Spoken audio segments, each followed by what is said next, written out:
Welcome back to Economy Quotient. Today we're going to understand GDP like you're 7 years old, and I promise this will be super easy and fun. Imagine your city is one giant school fair. At the fair, one kid sells lemonade, one sells sandwiches, one paints faces, one makes paper planes, and one has a tiny game stall. At the end of the day, we count the value of everything they sold.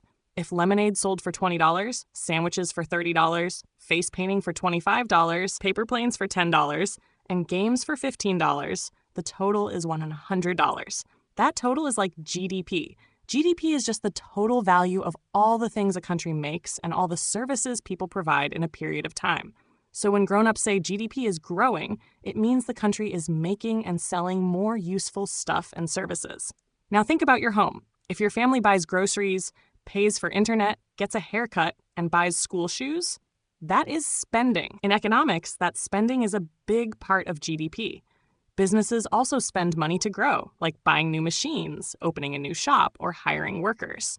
Government spends money too, like building roads, schools, hospitals, and trains. And then there is trade with other countries. If we sell more things to other countries, that helps GDP. If we buy too many things from outside, that part can reduce GDP a bit. So GDP is like a big scoreboard that adds all these activities together to show how active the economy is. Let's do a tiny story. Suppose there's a place called Candyland. In year 1, Candyland makes toys, cakes, books, and offers services like teaching and doctor visits worth $1,000 total. In year 2, it makes $1,200 worth. That means GDP grew by $200. Usually this can mean more jobs, more income, and people feeling more confident. But wait, there's a smart twist. Prices can go up even if actual production does not go up much. If cake prices double, GDP number may look bigger. But maybe Candyland did not make more cakes, just sold them at higher prices. That's why economists also check real GDP, which removes price changes, so we can see true growth.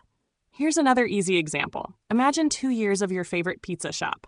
In the first year, it sells 100 pizzas at $10 each, so total is $1,000. In the second year, it sells 100 pizzas at $12 each, so total is $1,200.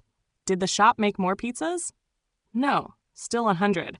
The value rose because price rose. That's why real GDP is important, because it asks, did we make more things or did prices just go up?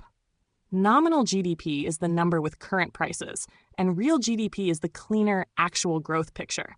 Think of nominal GDP as a photo with a filter, and real GDP as the original photo.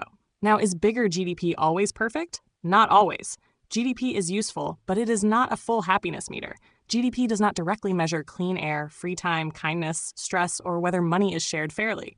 A country can have high GDP, but some people may still struggle. So GDP is like exam marks in one subject. Helpful? Yes. Whole report card? No. We should also look at jobs, health, education, environment, and quality of life.